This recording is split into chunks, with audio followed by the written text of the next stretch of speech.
Баршаларыңызға қайырлы күн, сүйікті көрермендерім, каналыма қош келдіңіздер.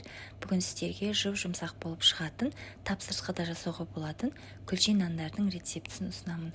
Алдымен жылы сүтіміздің үстіне жылы су құямыз. Аз ғана шекер, құрғақ дрожж және де дәміне қарай тұз салып, жақсылап венчиктің көмегімен бір келікті масса болғанға дейін араластырып аламыз. Біздің осы сұйық массамыз жақсы араласқаннан соң, оның үстіне міндетті түрде електен өткізілген ұн саламыз. Ұнды електен өткізіп қосуға кеңес беремін. Ұнымызды салғаннан соң жұмсақ қамыр илейміз. Қамырды қатты қылып илемеңіздер, барынша жұмсақтау қамыр илеуге тырысыңыздар. Қамырымыздың басы біріккен кезде, қазір осы видеода көрсетілгендей, шамамен 2 ас қасықтай болатындай етіп сұйық май құямыз. Сол кезде қамыр қолымызға жабыспай, қамыр илеуге ыңғайлы болады бізге. Құрметті көрермендер, осы видеода көріп тұрғандарыңыздай қамырымыз жұмсақ болғаны жақсы. Сол кезде біздің күлше нандарымыз әдемі көтеріліп және де жұмсақ болып тұрады. Келесі кезекте осы дайын болған қамырымыздың бетін жауып, жылы жерге шамамен 1 сағатқа қалдырамыз. Сол аралықта біздің қамырымыз әдемі болып көтеріледі.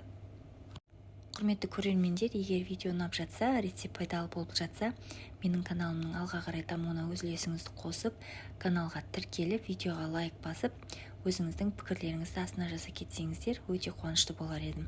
Көріп тұрғандарыңыздай, біздің қамырымыз әдемі болып көтерілді. Ендігі кезекте осы қамырымызды кішкентай бөліктерге бөлеміз. Әр күлше нанның грамын мен шамамен 130 грамнан бөліп алдым. Сіздерде осылай грамдап өлшеп алсаңыздар болады. Сол кезде барлық күлше нандарымыздың формасы бірдей әдемі болып шығады. Енді формаға салып болғаннан соң бетін жауып тағы да 20 минутқа қалдырамыз. Одан соң қолымызды аз ғана майлап, күлше нандарымыздың ортасын осылай саусағымыздың көмегімен басып, формасын шығарамыз. Бетіне міндетті түрде жұмыртқаның сары-уызын жағамыз және де күлше нанның ортасын вилкамен басып шығамыз. Себебі қазір ыстық печке кірген кезде ортасы көтеріліп кетуі мүмкін. Сол себепті видеода көрсетілгендей вилкамен басып шығыңыздар.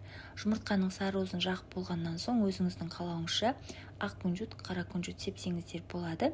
Печкімізді алдын ала жақсылап қыздырып дайындап қоямыз. Шамамен 200-220 градуста 15-20 минут аралығында пісіреміз.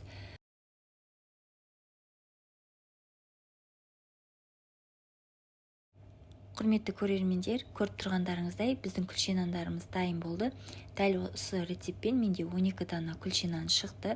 Міндетті түрде рецептпен жасап көріңіздер. Сіздерге де ұнайды деген ойдамын. Егер видео ұнаған болса, лайк басып, астына өз пікіріңізді қалдырыңыздар. Дәл осы рецептпен тапсырысқа да жасасаңыздар болады. Баршаларыңызға ас болсын.